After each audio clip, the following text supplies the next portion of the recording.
یکی از خوشمزه ترین و خوش عطرترین شامی ها همین شامی پوک لپه است که امروز میخوایم با هم درست کنیم. لپه خیس خورده رو همراه یه دونه سیب زمینی با 2 لیوان آب میذاریم کامل بپزه.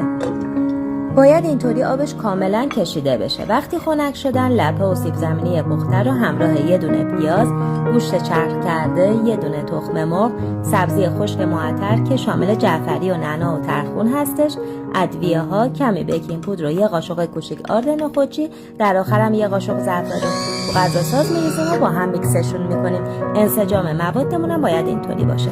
حالا اول دستمون رو با آب میزنیم، بعد از مواد به اندازه یه نارنگی برمیداریم و بهش حالت میدیم. همه شامیامون رو به این صورت شکل میدیم و تو روغن داغ با حرارت متوسط 2 طرفش رو سرخ میکنیم.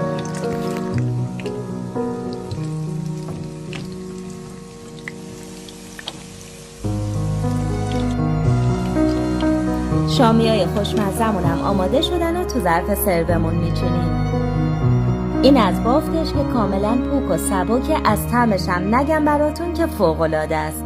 کنارش هم گوجه و خیارشور و سبزی خوردن بذارید و از خوردن این شامی که پر از عطر و طعم لذت ببرید.